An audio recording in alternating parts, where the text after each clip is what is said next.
우리 지역의 언어, 경남 방언에 대해 재미있게 풀어보는 시간, 경남 말 모이라. 자, 오늘도 경남대 한국어문학과 김정대 명예교수와 함께하겠습니다. 안녕하세요. 반갑습니다. 네. 지난 2주 동안 고구마와 관련된 재미있는 경남말 들려주셨습니다. 오늘은 어떤 말을 소개해 주실지 궁금한데요.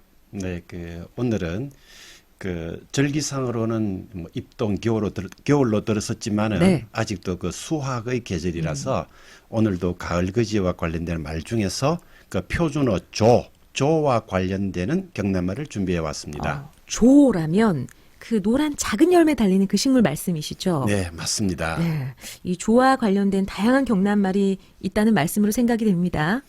네, 조에 해당하는 여러 경남말을 들려드리겠습니다. 네. 자, 그럼 조에는 어떤 말과 또 의미가 숨어 있을지 궁금합니다. 소개해 주시죠. 네, 조의 경남말은 크게 세 가지로 나누어집니다. 네. 가장 세력이 큰 말은 서숙이라는 것이고, 두 번째 세력을 가진 말은 잔수라는 것이고, 네. 그 다음으로 중요한 말이 조비라는 말입니다. 표준어와 똑같은 조라는 말도 비교적 널리 쓰이는 편이고, 특이하게도 합천에서는 점실이라 하여 참 놀랍습니다. 이 말씀을 좀 요약해 보면 이 조의 경남말은 크게 서숙, 잔수, 조비로 나눠지고 표준말과 같은 조로도 쓰이고 또 특이한 점은 점실이라는 말도 쓰인다. 이렇게 요약할 수가 있겠죠. 네, 아주 요약이 잘 됐습니다. 그럼 하나하나 좀 설명해 주시죠.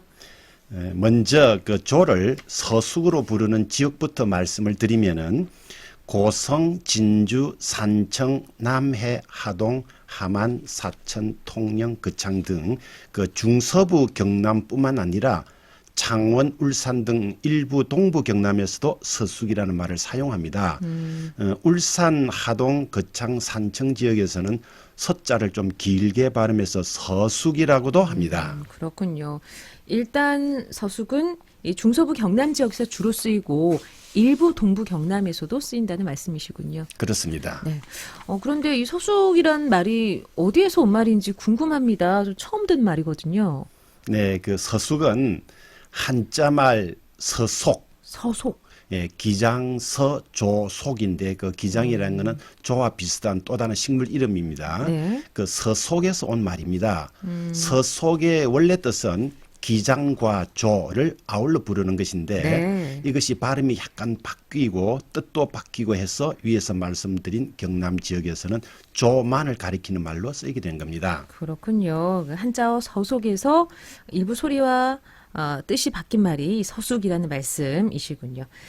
자, 그리고 아까 두 번째 세력을 가진 말이 잔수라고 하셨어요. 이게 어떤 건지 좀 소개 부탁드립니다.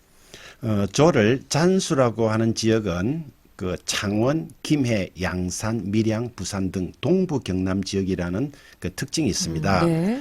중서부 경남에 드는 고성 일부 지역에서도 잔수를 들을 수 있기는 합니다만은 말이라는 게 흘러 들어가는 거잖아요. 그렇죠. 그러면 이 잔수는 어디에서 온 말인지 알려주시죠. 잔수의 어원은 이렇다라고 확신하는 것은 제가 아닙니다. 네. 조금 어려운 데가 있긴 한데 아마도 그러니까 자잘하다 하는 말 있잖아요. 자잘한 수수에서 온 말일 것이다. 그렇게 생각합니다. 가을에 거둬들이는 수수 있잖아요. 키가 큰 수수 말씀이시죠? 네. 바로 수수의 열매에 비해서 조의 열매는 매우 자잘합니다. 그래서 열매가 자잘한 수수라고 해서 잔수라 부르는 게 아닌가 그렇게 생각합니다. 열매가 자잘한 수수라 해서 잔수라고 추정하신다라는 말씀이시군요. 자, 내친 김에 그럼 수수의 어원도 말씀해 주실까요? 네, 수수의 어원은 중국어입니다. 한자말 아니고 중국어라고요? 네, 한자말과 중국어는 차이가 있습니다.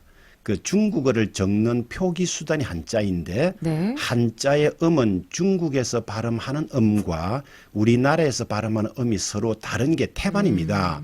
우리 한자음이 원래는 중국에서 들어온 것이지만은 우리나라에 들어와 우리식으로 발음이 변했기 때문에 애초 중국 음하고는 상당히 달라졌다는 겁니다. 예를 들어서 구체적으로 설명해 주시면 좋을 것 같아요.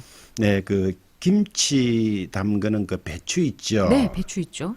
그 배추를 토박이 우리말이라고 생각하시는 분들이 대부분일 겁니다.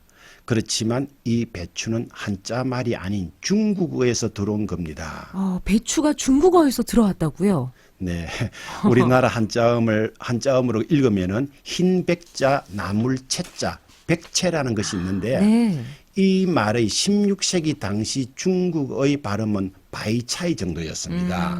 당시 우리나라에서는 한자음 백채를 받아들인 것이 아니라 당시 중국어 발음인 바이차이를 받아들였는데 바이차이가 음운 변화를 거쳐서 배채가 되고 어느 시기부터 배추가 된 겁니다. 그렇군요. 그 배추가 중국어 바이차이에서 들어온 말이라는 말씀, 네, 잘 쳤습니다.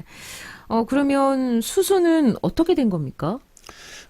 수수의 본래 한자 말을 우리 음으로 읽으면은 촉서, 그 총나라 나라 이름 촉자입니다. 중국에 네. 있는. 그다음에 기장서자는 아까 말씀을 드렸죠. 네. 수수가 중국에 들어왔을 때 총나라 땅에서부터 시작했기 때문에 촉서라는 말이 생겼다고 합니다. 그런데 촉서라는 우리 한자음을 중국어로 발음하면은 한자음이 아니고 중국어입니다. 네. 슈슈가 되는데 우리 한자말 촉서가 아니라 중국어 슈슈가 우리나라에 들어와서 수수가 된 겁니다. 그렇군요. 야, 참 생각지도 못한 그런 이야기 들려주셔서 참 감사하네요. 자, 그러면 마지막으로요. 조비 그리고 점실에 대해서도 좀 들려주실까요? 네, 조비는 창녕, 밀양, 의령, 울산 등 동북부 경남에서 쓰이는 말인데 창녕에서는 그 또 집이, 창원, 의령에서는 제비라는 말로도 쓰입니다. 그 조비의 어원도 재미있습니다만은 아무래도 오늘은 시간 관계상 설명드리기 어려울 듯합니다. 점실이는 합천 지역에서만 쓰이는 특이한 말인데 네. 이 말은 한자말 점점자, 열매실자에 명사를 만드는 점비사 이가 붙어가지고 된 말입니다. 점실이. 그러니까 조의 열매가 그 점같이 자잘하다 하는 뜻에서 온 말입니다. 그렇군요. 자, 앞서 조비의 어원도 재미있다고 말씀하셨는데 시간상 다음 시간에 듣기로 하고요. 오늘 시간 좀 정리해 주신다면요. 이 시간을 통해서 그 같은 말이라도 그 대상이 다른 경우가 있다 이런 말씀을 제가 전에 드린 적이 있었죠. 네, 기억납니다. 그 연치라는 말이 왜 어떤 지역에서는 여치를 가리키고 또 어떤 지역에서는 방앗개비 암컷을 가리킨다 이 말씀 기억나는데요. 네, 그 바로 그런 겁니다. 그 조비라는 말이 대부분 밀양 지역에서는 조를 가리키는 말이지만은 밀양 안에서 상남면이라는 곳이 있는데 그곳에서는 기장이라는 또 다른 식물을 가리키는 말로 쓰인다. 이런 점을 그 지적하고 싶습니다. 밀양 상남면에서는 조를 잔소를 하고 네. 기장을 조비라 한다. 이런 뜻입니다. 그렇군요. 자, 조비에 대한 말씀까지 오늘은 여기까지 듣도록 하겠습니다. 경남말 모이라 경남대 한국어문학과 김정대 명예교수와 오늘도 함께했습니다. 고맙습니다.